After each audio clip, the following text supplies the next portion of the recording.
The broadcast is now starting. All attendees are in listen-only mode. Good evening and welcome to Ingenman Presents. I am delighted to have the distinguished psychologist Dr. Robert Epstein with us this evening. He is, of course, the visiting scholar at the University of California, San Diego, and the former editor-in-chief of Psychology Today magazine. He is the founder and director emeritus of the Cambridge Center for Behavioral Studies in Massachusetts, a PhD of Harvard. He has published 14 books and nearly 200 articles, and he has developed competency tests in the areas of parenting, adolescence, creativity, motivation, stress management, and relationships. And for many of us who have families, this is exactly the kind of a webinar we need. Today we're discussing his groundbreaking book, Teen 2.0, and the praise for its first edition, The Case Against Adolescence, just goes on and on and on. The book was the winner of the San Diego Book Award, the Lysander Spooner Award for Advancing the Literature of Liberty, and the National Indie Excellence Award. Albert Ellis, PhD of the Albert Ellis Institute, says that it is one of the most revolutionary books I have ever read. And Newt Gingrich says that it is anybody who is concerned about America's future, this is a must-read. Drew Pinsky, the co-host of Loveline, those of us who are familiar with MTV, says that Dr. Epstein's landmark book may be just what we need to help enhance our understanding of and better serve those moving through this complex period of life. And Deepak Chopra, the author of Life After Death, says that Epstein's book presents a serious and bold challenge to widely held views about teenagers. We view them as inherently irresponsible, that they must be shielded from adult challenges, that they are not capable of making sound decisions about matters of health.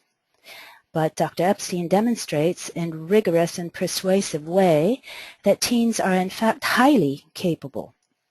And perhaps by shielding and protecting young people from adulthood, we have isolated them from their elders, from their spiritual roots, and from their heritage, leaving many of them angry and confused in the spiritually empty world of teen culture. And the accolades continue on and on and on. I came across this book because a friend recommended it to me, and you know what?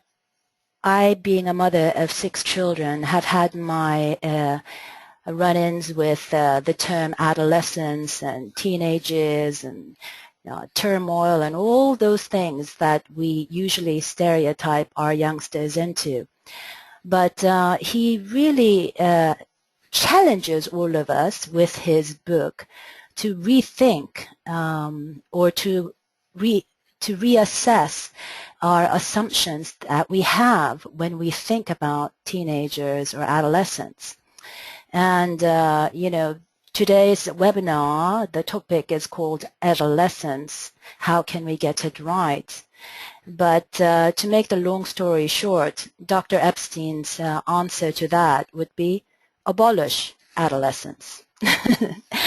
And so I would like to let Dr. Epstein explain or give us a little talk about how he feels that in abolishing this thing or this monster that we have come to see in our youth culture, the best thing to do is abolish it. Can you explain, Dr. Epstein? Well, yes, of course. We're so influenced here by our media that and we so quickly forget our past that we falsely believe that adolescence is an inevitable, a universal and necessary stage of life. It isn't. If you actually look at the historical record in the West, but also more importantly just today look at anthropological studies around the world, you find that even today, in more than 100 cultures around the world, there's no such thing as adolescence. There's not even a word for adolescence. And almost all of the turmoil that we see in our country during the teen years is absent in many cultures. The conflict with parents, the depression, the suicidality, and so on. It's absent. And so yeah. Go ahead. Yes, and you believe that it is due to the extension of what we call childhood.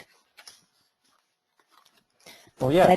That in the modern society that we have come to know, or in the society that we have come to raise our children, that all those anger and turmoil that we see are the results of us actually extending our children through this period called adolescence that does not exist in many of the cultures around the world. Yes, well, what's natural in history, and still in some cultures, what's natural is for young people to move relatively smoothly from childhood into adulthood. They move into adulthood when they are ready physically, when they're ready mentally to move into adulthood. They move into adulthood in various ways. So in developing nations to this day, what that means is that from the time they're strong enough, they start working side by side with older siblings or with parents or with adults. And so what happens in the teen years is that they're actually learning to become adults. That's really what the teen years are for, because you're already sexually mature, obviously, so you need to learn to become an adult as rapidly as possible, because, of course, you're capable of producing your own offspring during those years. So that's really what those years are for. And in some countries, that's still how those years are utilized. And that was true in the U.S. As well, up until just about 100 years ago. It was really post-Civil War that things started to change. Put it another way, it was the Industrial Revolution here that caused the change, and it caused two things to happen. Number one, it ended the apprentice system, which had existed, and it still exists in much of the world, but the apprentice system had existed probably, in Western countries for hundreds of years. And Industrial Revolution ended that. It began to separate young people from adults, basically to isolate them from adults. And of course, along with that came three new systems in the U.S., each of which enhanced this trend. The first was mandatory schooling, which, believe it or not, didn't really exist in the U.S. Until post-Civil War, and didn't become universal in the U.S. until after World War I, believe it or not. So first was mandatory schooling that began to separate young people from adults. And then second were the restrictions on work, which had never before existed.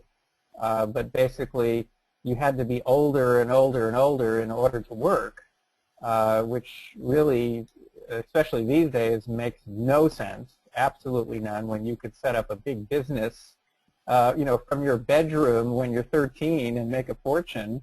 We're not talking about working in the mines. We're talking about a plain old business. But so that was the second thing, laws that began to restrict young people from working, prohibit them from working.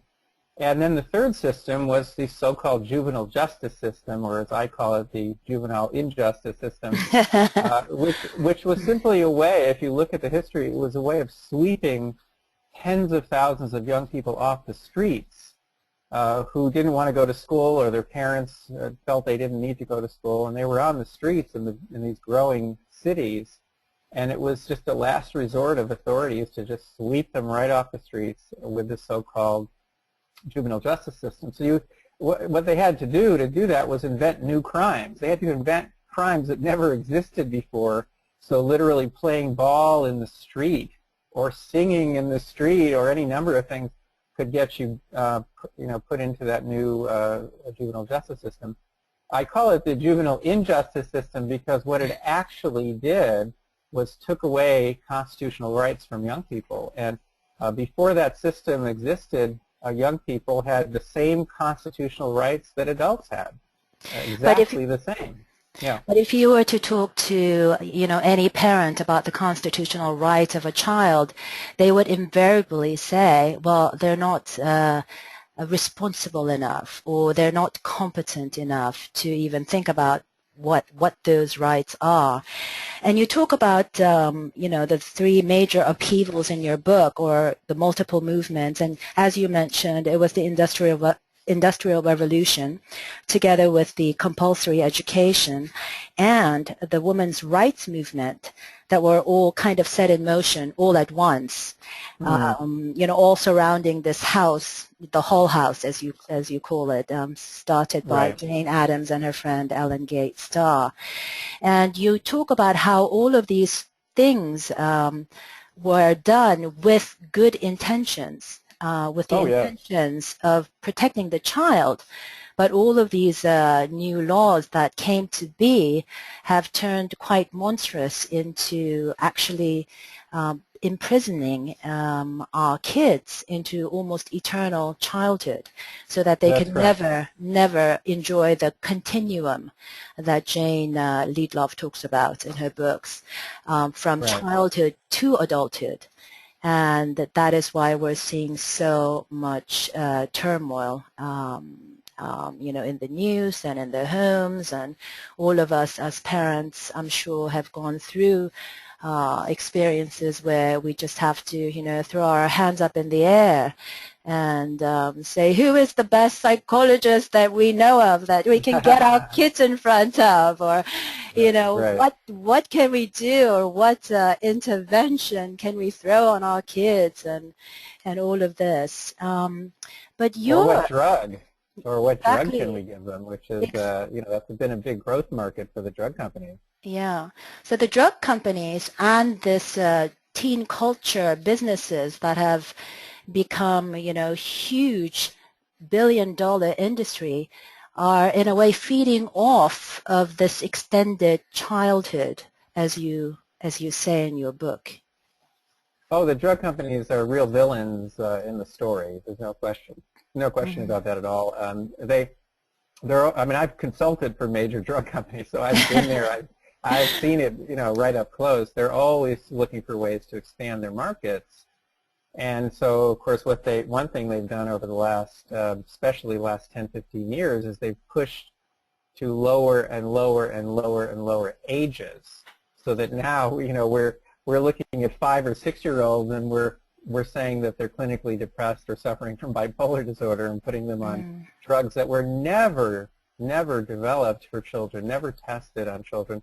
But the point is, as of a few years ago, with teens, the drug companies really accomplished something big for them, because as of about, I think, 5, 6 years ago, there were more psychiatric drugs being prescribed for teenagers in the U.S. than for all other prescription drugs for teens combined, and that means acne medications, antibiotics. So they actually crossed a threshold, so that now there are more psychiatric drugs being prescribed for teens than any other kind of prescription drug. That's insane. And that's just an expansion of a market. And of course, you can't expand the market unless you get messages out there to the general public which say, oh, they have defective brains. The only way you can fix it is with medication. They're inherently incompetent, inherently irresponsible, and so on. All of which is false. It's completely false. It's not even slightly true.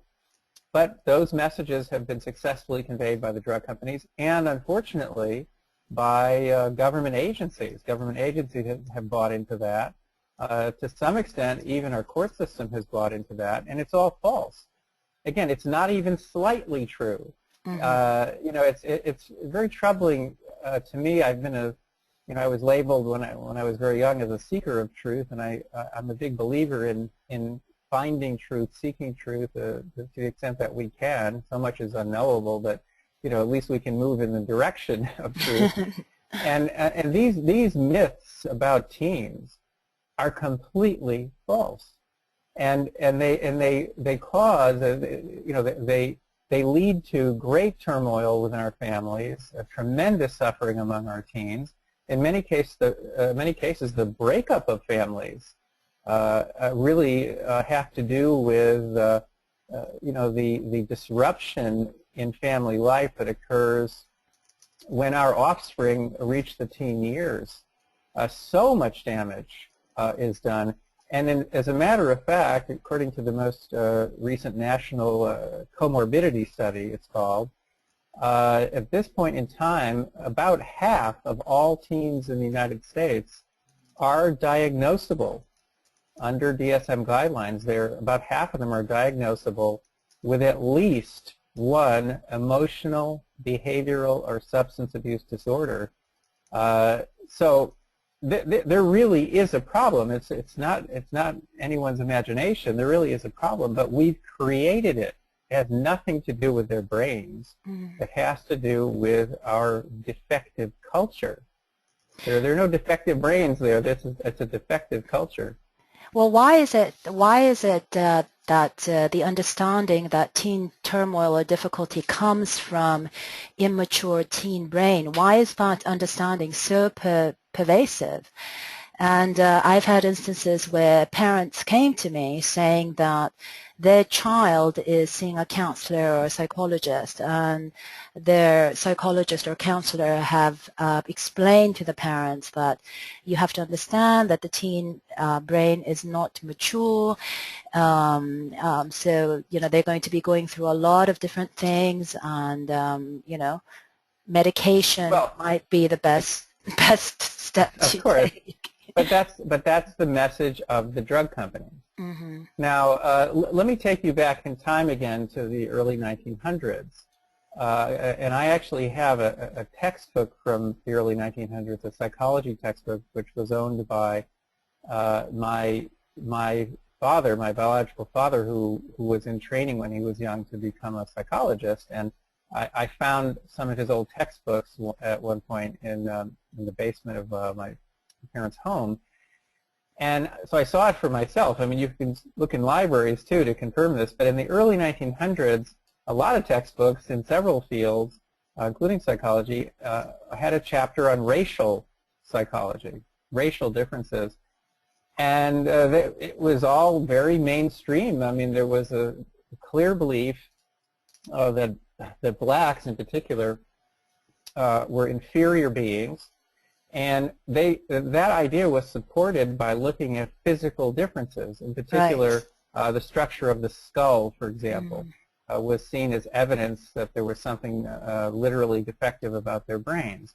Okay, so you see what happens here is you're taking a correlation, and from it you're inferring causation. Now, we teach in the most elementary statistics courses that is just not allowed in science. You cannot infer causation from correlation. Correlation does not even imply causation. But these so-called experts in the early 1900s, they start with a bias, right, a prejudice, a false belief, and then they use a correlation to try to support it. Well, that is exactly what is happening now with respect to this teen brain issue. All of the studies on the teen brain are correlational.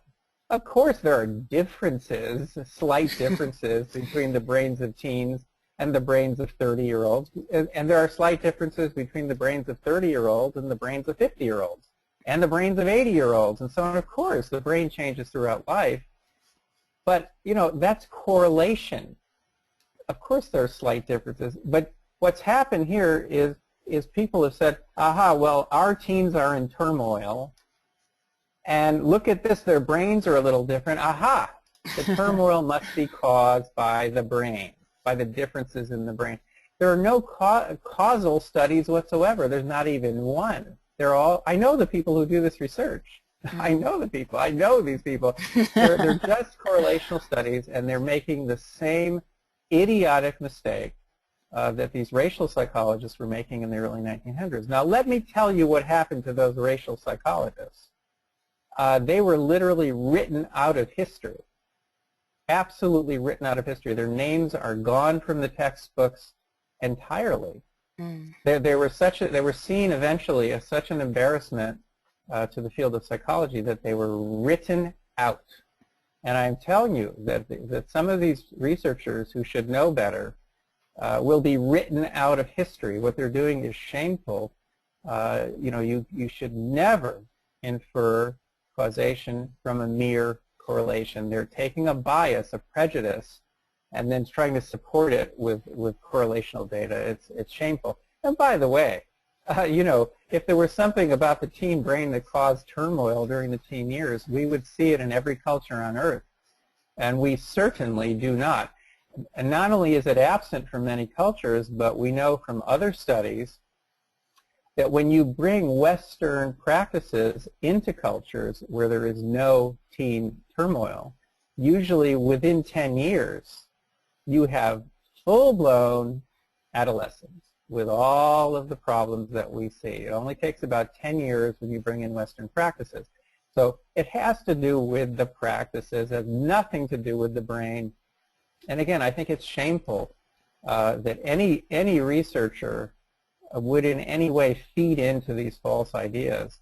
And as I say, I know some of them, and I don't know what to make of it. I had dinner with one of these guys in Washington a few years ago, the 3-hour dinner in which he agreed with me completely on every point.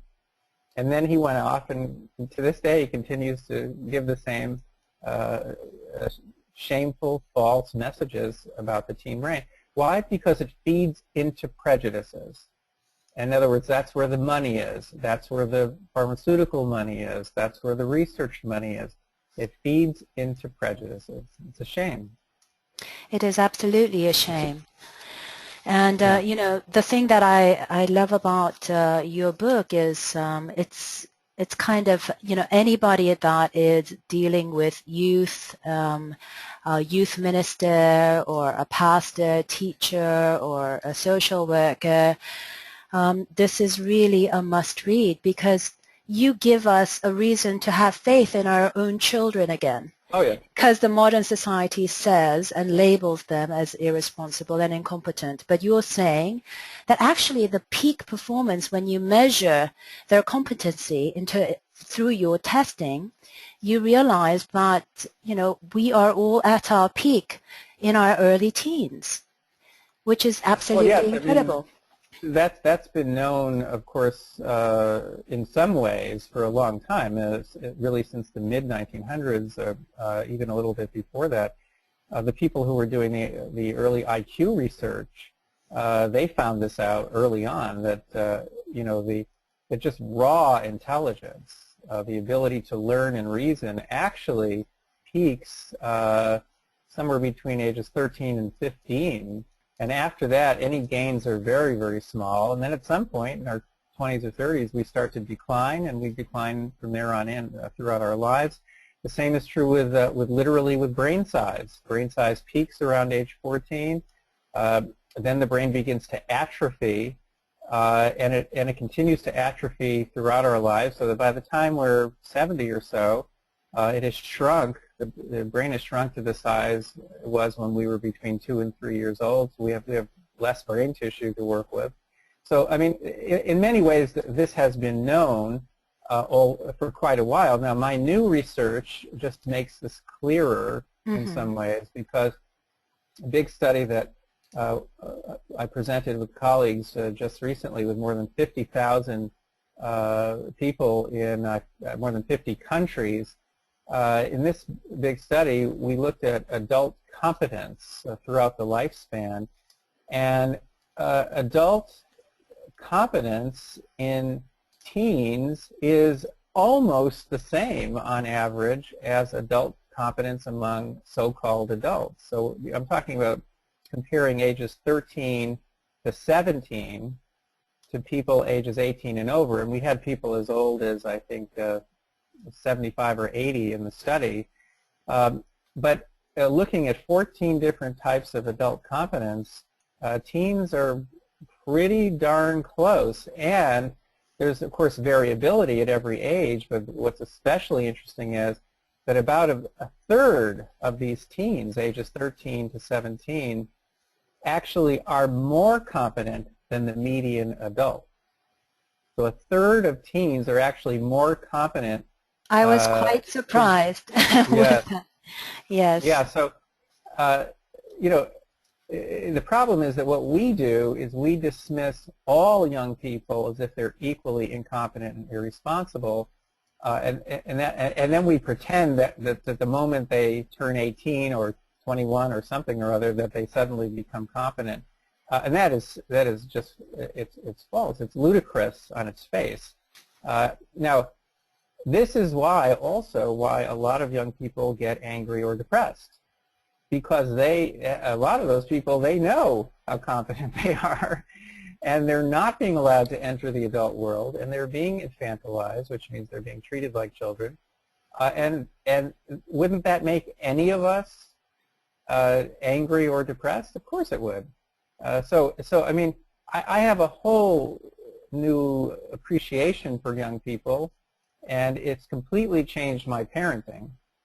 Completely changed my parenting, because my older boys, you know, we're now in their 30s. I mean, I definitely was treating them the way you're supposed to, quote unquote, in our culture. I definitely infantilized them, but it was my second son who got me thinking about this whole issue, because I noticed that, in fact, he was very mature by age 13 or 14.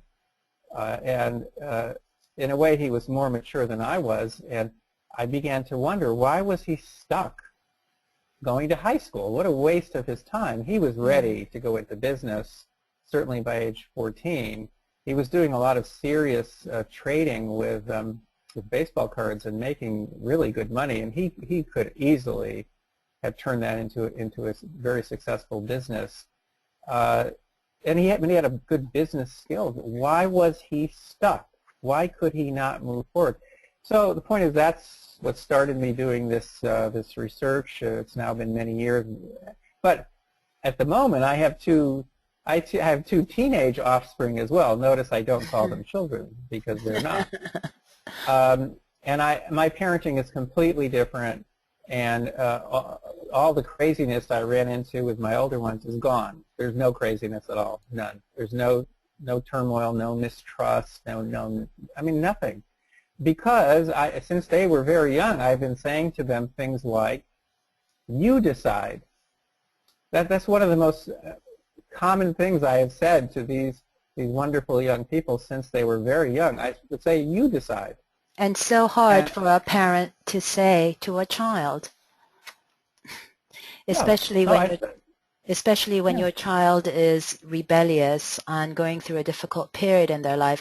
How do you actually look your child in the face and give them that trust and take that step into, you know, giving them the opportunity to kind of practice being a responsible young adult? Well, first of all, you have to take a deep breath. You know, and in fact, in a big parenting study I did, which I wrote up for Scientific American, with about 2,000 parents, I discovered, and I didn't know this, but I discovered that you know, being able to manage your stress as a parent, plain old stress management, is one of the best predictors of good outcomes in parenting. So the first thing you have to do is take a deep breath, you know, get hold of yourself, get hold of your own stress and your own fears, and then, you know, then you can read my book on adolescence, maybe, if that will help you. But basically, you have to start to ignore the societal messages, which are mainly false, again, driven by profit motives, like the motives of the drug companies. So you have to kind of set that aside and look at this young person and really just try to look honestly at this young person and say, gee, I wonder what this young person can do. You know, you kind of have to start there. You have to start by just questioning your own views, your own attitudes. I'm making it sound easy. It's very hard. It was extremely hard for me. I went through, speaking of turmoil, I went through terrible turmoil over the first 10 to 15 years I was doing this research because, you know, I believed all this nonsense about, you know, how you're supposed to raise teens and you're supposed to protect them and control them and they're incompetent and they're irresponsible and so on. And I believed all that stuff. And again, over a period of 10 to 15 years of intense research, my own survey research, and then of course a lot of you know, looking into a lot of the research that's been done in other fields, especially anthropology, it was very hard for me to change my view, extremely hard. Just the language that we use, you know, we call young people who have passed puberty already, and we call them kids. Now, think how crazy that is, because if you ask a farmer what a kid is, a farmer will tell you a kid is a goat before it has reached puberty. But once it has reached puberty, it is not a kid anymore. It is a goat. I mean, you know, even the Bible has separate words, believe it or not. It has separate words in Hebrew, in the original Hebrew, it has separate words for kid and goat. They're separate words. But we continue when our own offspring, whom we adore, think of the irony, we adore these young people, we continue to call them kids and children and boys and girls. Even in the newspapers, this is how they're referred to. Not just 17-year-olds, 18-year-olds, 19-year-olds. I actually have examples in my book of newspaper articles, major newspapers, that refer to young adults who are in their early 20s as kids. And so, you know, just the language alone that we use in our culture is so demeaning. This is like the demeaning language we used to use with respect to women. And again, if you're using language that is demeaning, it affects your thinking. You know, Exactly.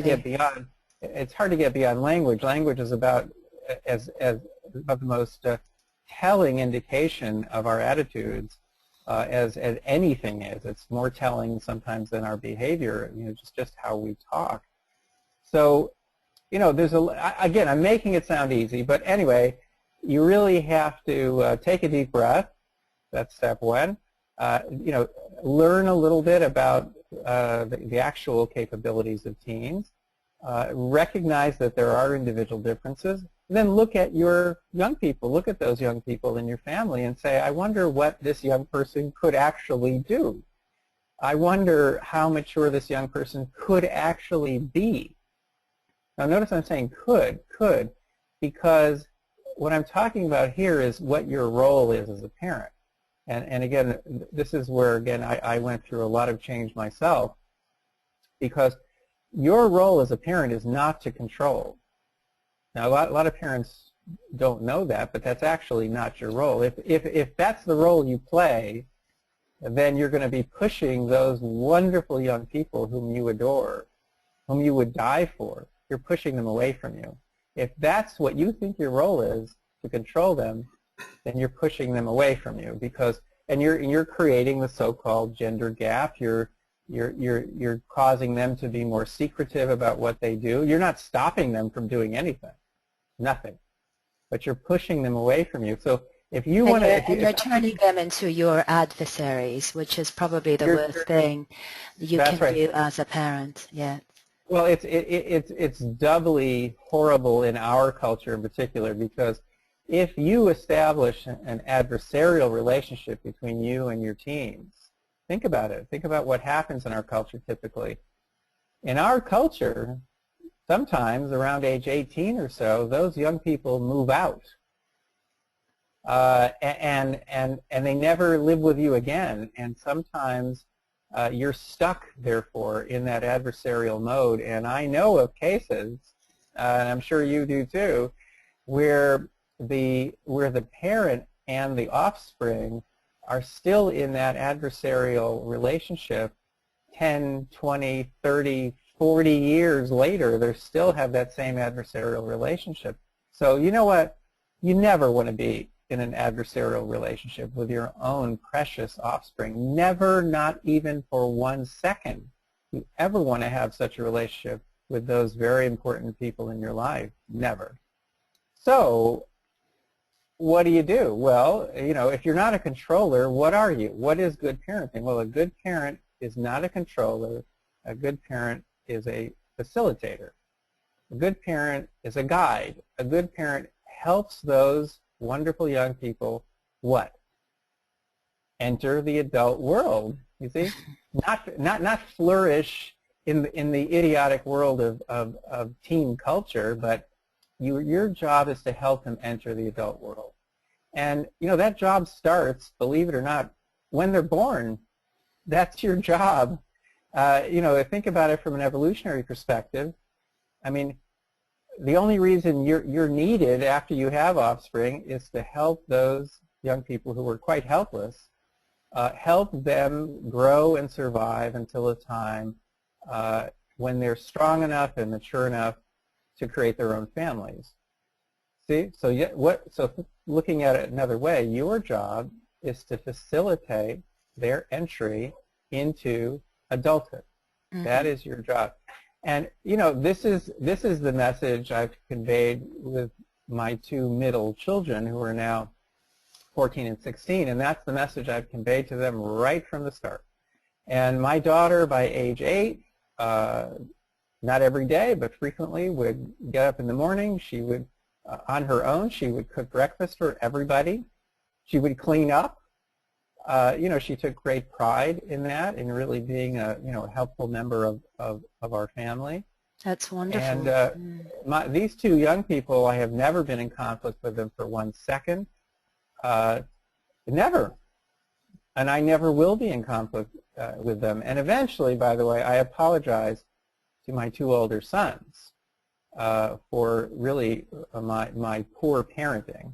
I say poor parenting, although, again, by modern American standards, I was an exemplary parent, but again, I came to look at that very differently. So that is your job as a parent, is to facilitate entry into the adult world. It's to nurture what I call the inner adult. Mm-hmm. And that's why I think on the top of my book it says, I can barely read it, I think it says, includes tips for finding the inner adult in your teen. And another book I've sketched out, by the way, is actually actually will have that title, which is mm-hmm. Which is Finding the Inner Adult in Your Teen, a guide for parents. And that is what good parenting is. It's mm-hmm. finding that inner adult. You know, we like to find the inner child in ourselves as adults, but really our job as a parent is to find the inner adult, nurture the inner adult, in our teens. And it can be done. It can be done. It's there. If you think about it, they're driven. They have a natural drive to want to become adults. And if you hold that back, you hold them back, and you don't nurture that, again, it's as if they're swimming upstream, you see? It's as if you're holding them back, and you are the bad guy in that case. And that is the beginning of an adversarial relationship, and you never. So I'm going to do what an old professor of mine used to advise. He used to say, repetition is the mother of wisdom.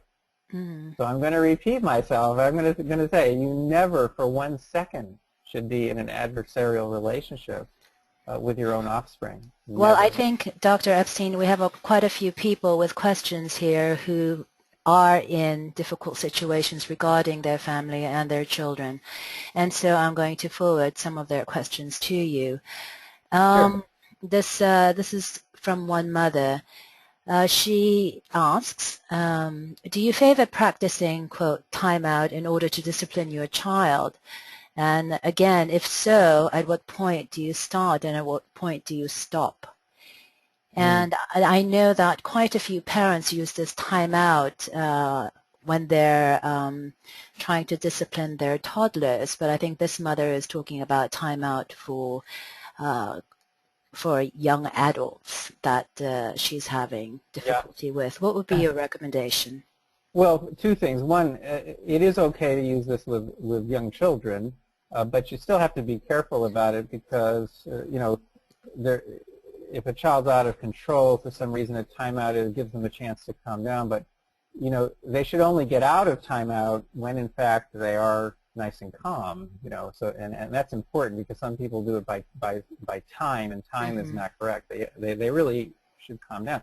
But if they're older, if they're more mature, certainly if they're past puberty, a timeout is inappropriate. But, you know, in fact, almost any kind of punishment is inappropriate. Let me explain what I mean by that. That sounds a little crazy. But you have to start to think of these young people as young adults who are a little bit like roommates. Now, they're not buddies. That's different. You're not their friend. You're still their parent. You see, you're a guide to adulthood who loves them more than anyone will ever love them their entire lives. So you have a very special relationship, and you have a lot of responsibility. However, you're not their controller, and you have to start to think, what would I do in this situation if this were a roommate? You see, so this person has broken a rule that you have, some sort of a rule, and you're thinking, oh well, this young adult needs a timeout. Well, you know, again, would you do that with an adult roommate? And if the answer is no, I would never do that with an adult roommate, never. Then you've got to think twice. You have to think, well, maybe I shouldn't be doing this with my own offspring, who's, you know, 13, 14, 15, 16, 17 years old. You know, this is a young adult. And again, you don't want to be in an adversarial relationship. So I'm not talking about being permissive. Not at all. Okay, and I'm not talking about being a bud or a friend, because you have a lot of responsibility. You're raising them. But I am saying you don't want to be the controller. If you're a controller, again, you will ruin your relationship with these precious young people whom you love more than anyone in the world. And is that something you really want to do? Now the details, I can't, obviously, in this short webinar, I can't go into every detail, but I would highly recommend that you take a look, if not at my book, you certainly go to teenparentingskills.com. That's teenparentingskills.com. I have another online test which is more appropriate for parents of younger children. But if you're raising teens or preteens, you should go to teenparentingskills.com. Now, it's a long online test, but it is worth it. And that's why I didn't shorten it, because you'll get a lot of the details there about what you should do in particular situations. And so the short answer to your question is no, you shouldn't be using a timeout with a young adult, because, again, you would never even think of doing such a thing with a roommate. There's another question, and for those of you who want to ask questions to Dr. Epstein directly, please click on the hand button. But this is another question. This is a 30-year-old man, and he asks, we know that about 5 to 10% of the population develop antisocial behavior, usually higher in quote-unquote teen groups of the population. Do you think that by abolishing adolescence, as you talk about in your book, will affect these numbers, and if so, how? Well, the numbers should get a little better, but, you know, there are extreme forms of antisocial behavior which probably have a genetic basis. I mean, there are some people who simply cannot empathize with the pain of others, And those people have been produced throughout history. They're produced in other cultures. They'll probably always be produced. But I think the numbers would get better, certainly. You know, a lot of the crime, crime rates are highest among teens in our culture. Not around the world, but in our culture. And a lot of those numbers would look better if you reestablish the child-adult continuum, if you actually showed young people respect, and if you allowed them to enter the adult society when they showed some readiness and some willingness, some desire to enter adult society. If you gave them pathways to do that, they wouldn't waste time committing crimes. Why do that when they could actually earn real money or set up real businesses? It's just be a waste of their time. And let me point out that there is a book which I mentioned in my book, and I've forgotten the name, but there is a book that argues that some of the most troublesome teens in our culture are actually natural leaders. Mm-hmm. So some of the ones who really cause a lot of pain for other people and seem to be antisocial are actually natural leaders. And you know, there's a big literature on this suggesting that you know, that in business, some of the top people in business are in fact antisocial. You know, they don't empathize with others, so as a result, they can do anything it takes to build that business, no matter, you know, who suffers. And as I say, there's some indication that some of the most troublesome teens are natural leaders. And there's even a brain study which I've written about and is mentioned in my book. There's even one brain study looking at this issue with teens and suggesting that the brains of the most troublesome teens are in some respects actually the most mature teen brains. Mm-hmm. So here's me using brain studies for my own selfish purposes. Well, here's another question.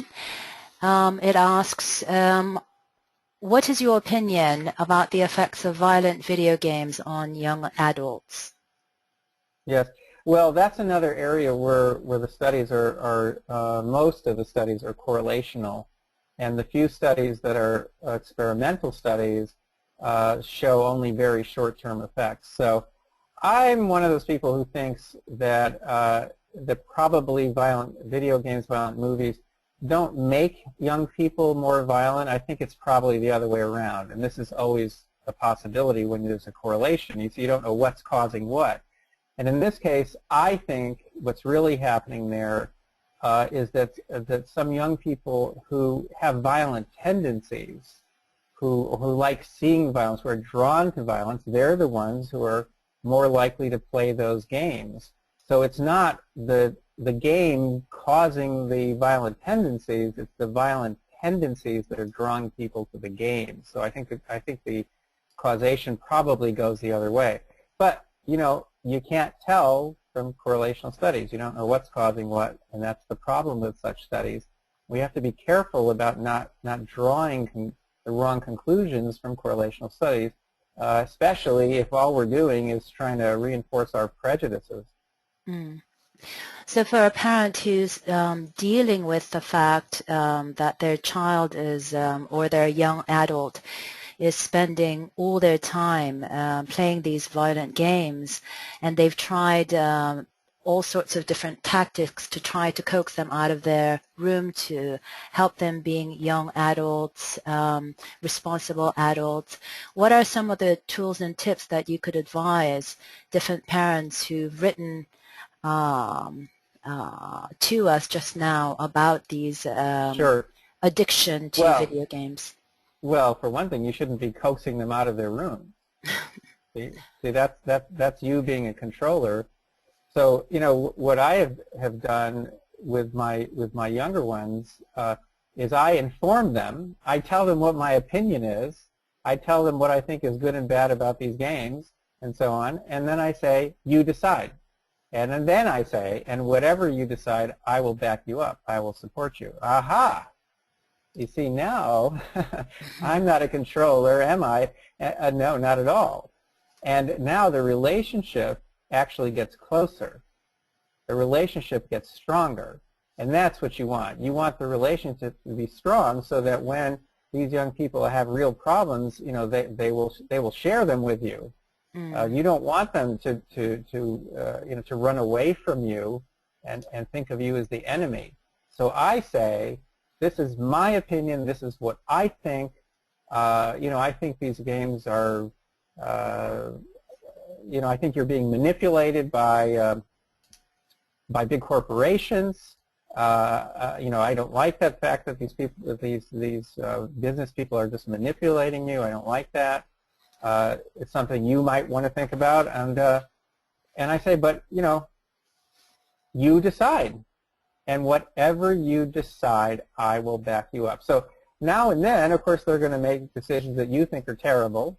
Now and then, obviously, there will be bad consequences. But you know, isn't that true with adults? Doesn't the same thing happen? And couldn't the same thing happen with your adult roommate? You give your advice, and then you say, you know, you decide. Of course, they have to decide. It's not your decision. You can't make decisions for a roommate. And then if you want the relationship to be close, you say, and whatever you decide, I will back you up. I will be there for you because I love you. You see, that's what's unique about you as a parent. You love these young people more than you love anyone in the world, and you love them more than they will ever be loved by anyone. So that should be the emphasis. Well, not everyone can articulate it as well as you have done, Dr. Epstein, in terms of telling the child that they love them and, you know, stating their opinion and asking the child to decide. But it's definitely something that I think we as parents should try out. And here is another question for you. It says, in the majority of modern Western society, we have done away with the quote-unquote coming-of-age ritual. Do you think this has affected the way adults view teens? Do we see a difference in communities that have kept these traditions? For instance, the Jewish communities. Are there any studies in this area? Well, this is the reason why people should read your book, Dr. Epstein. But would you like to comment on that? Yes, I do discuss that. I talk about coming-of-age rituals, and yes, it is a terrible shame that these rituals have been disappearing, and that's one of the things that happens when Western culture moves into a traditional culture and starts to transform it and take over, is that one of the first things to go are those coming-of-age rituals. I was actually working with an African-American professor at one point. We were thinking of trying to introduce a new coming-of-age ritual for blacks in America, because we thought that would actually help solve some of the problems that they have in the black community in this country. If we could just reintroduce, you know, just like you know, they reintroduced a kind of a Christmas, or they invented a kind of a Christmas. Right. Well, why not invent a coming-of-age, you know, Kwanzaa? Why not invent a coming-of-age ritual based on existing rituals that are still practiced to some extent in Africa?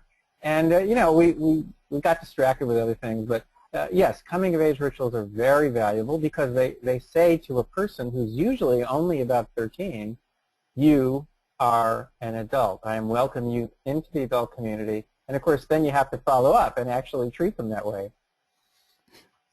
And that's the thing.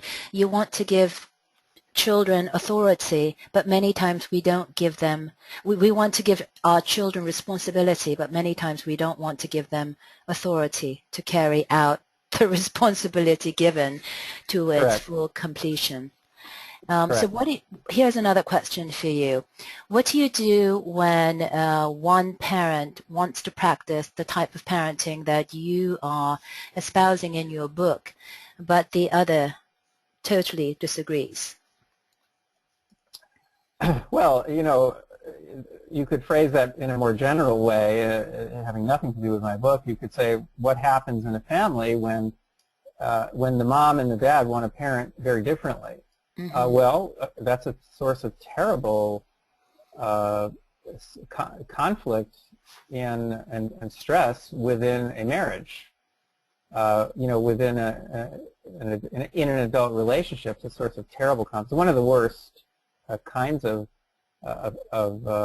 stressors that adults can experience. So, that's always been a problem. There's always been that kind of divide in some families, and that's a separate issue. It's a completely separate issue. That has to do with working on the relationship between the parents, which is a whole different issue. We could do another webinar on that if you like, because that is a topic I'm very interested in as well. Because I do research also on relationship skills. So if you want to go to myrelationshipskills.com or myloveskills.com, you can actually see how I measure such skills. It's a separate problem, is the answer. Okay, here's another question for you.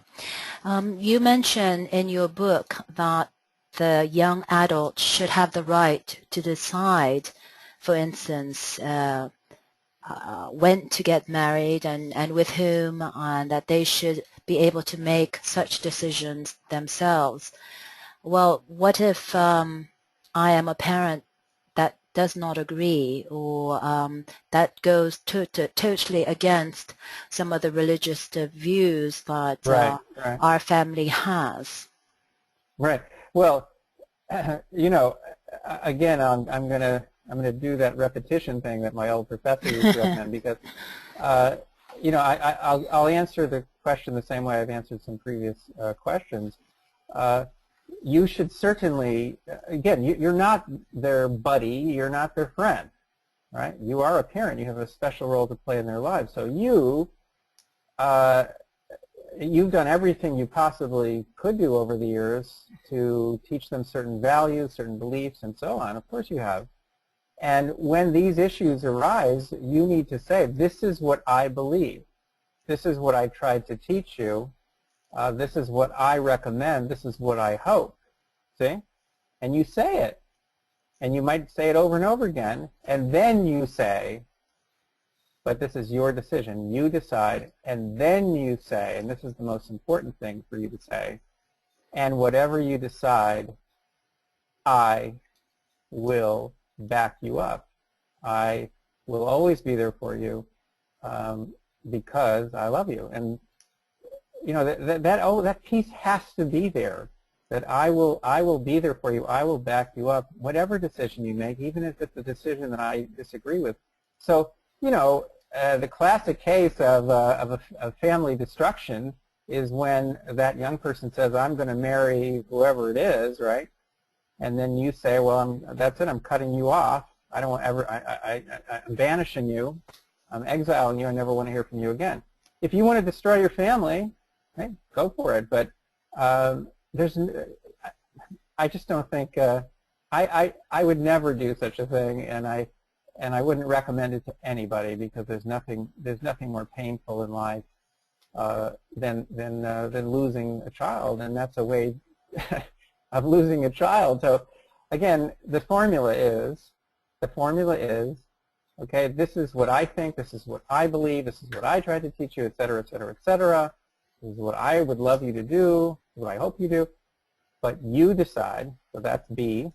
And then C is, and whatever you decide, I will be there for you, I will back you up because I love you. It's A, B, C. And if you stick to this, you will find the relationship getting stronger and stronger. If you really stick to it, and you really mean it, and you really follow through, the relationship will get stronger. And guess what? They'll also make better decisions. They'll make more decisions of the sort that you would really love them to make. And I've seen this again with my two middle children.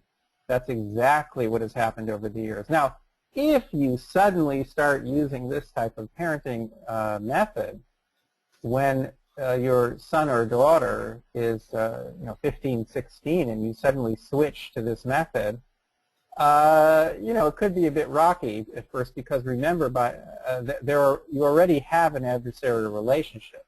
Mm-hmm. So they're making decision after decision after decision just to spite you, just to make you mad, just to show that they're really independent, because of course they are young adults and they want to be treated as adults. So they'll do the opposite of whatever you want.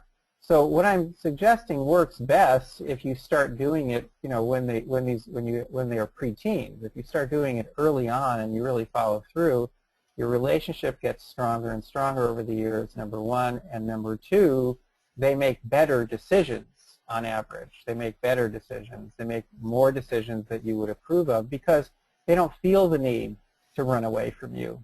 There is no adversarial relationship. So it's A, B, C. And you mean it and you follow through, and it's a wonderful way to parent. I just can't even tell you, having done it both ways, I just can't even tell you how wonderful, how marvelous a parenting method this is. It's just, I mean, every time something comes up where I say, you decide, I mean, they know the drill. They know it. And we love it because it's, you know what it is? It's me showing them respect, and in return they show me respect. I mean, it's fantastic. And I look back and I kick myself because I hadn't figured this out. But as I say, how do you figure this out? You can't. You're surrounded by messages which are ridiculous and false and harmful, and you can't escape them. How do you figure this out? It was brutal for me to figure this out, and I talk about that in the book. It was just a brutal process for me. When I got to writing one of those last chapters, which was on my recommendations, I couldn't even write it. I mean, I was already there intellectually, but I could not write that chapter. I couldn't do it. I could not put down on paper what the practical implications were of all of this research. I couldn't do it. Well, we're certainly glad you did. I can't say that, but I did.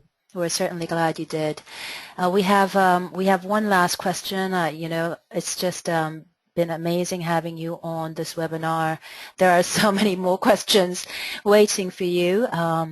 But this is a question from a young girl, 18 years old, and she's asking, I am a young adult, as you talk about in your book. Yes, you are. But I am in a family where my parents will not treat me as such.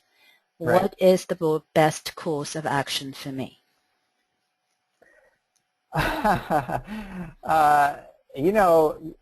This book is very cheap. You can buy it for Christmas present for your parents. Yes, I highly recommend it also. Autograph it, right? I love you, Mom. I love you, Dad, and just put your autograph in there. And I actually had a parent tell me that that her son, true story, her son saw that she was reading this book. And he got so mad because he assumed this was another one of those, how to control your teen books. And he threw it into the fireplace. Oh, dear. When the fire was on, he threw it into the fireplace and burned the book. And then, of course, afterwards, she explained to him what this book actually was, and he was very embarrassed. But, you have to educate, one of, I don't have it handy, but one of the quotations in what's called the frontispiece of the book, so even before I think the title page, is an old quotation, and I think it might have been Jane Addams, ironically, in which she says, young people have to educate adults too. It goes both ways. So you have a tough problem, of course, trying to educate your parents, but they love you more than anyone will ever love you. You probably love them too, I hope. You might hate them as well at the same time. But I mean, all you can do is try to educate them.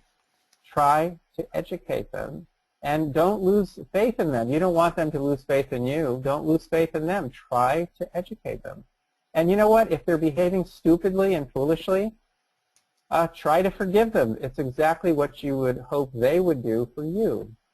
So, in other words, you be the mature one. If they can't do it, you do it. And someday they will look back and appreciate what you have done for them.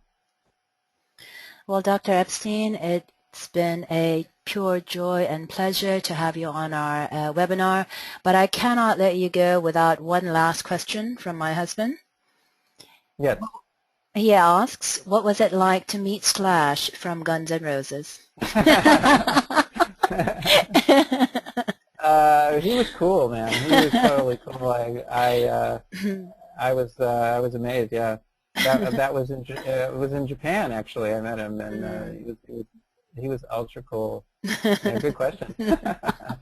But you know, I've so many of these people. I stayed for a weekend at the home of Mike Love of the Beach Boys. That was amazing. He drove me to a Beach Boys concert and gave me a shout out on stage. I mean, Wow.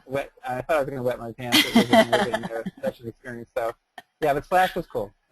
That's my answer. Good question. Well, thank you once again, Dr. Epstein. And again, his book is called Teen 2.0, Saving Our Children and Families from the Torment of Adolescence. You can check it. You can get more information from enginemoon.com. And thank you, everybody, for bearing with me. I'm just recovering from laryngitis, you know, this is not me at my best, but I just could not miss this evening with Dr. Epstein. So thank you, everybody. See you soon. And And thank thank you. It you. was a marvelous experience. Thank you so much. Bye-bye.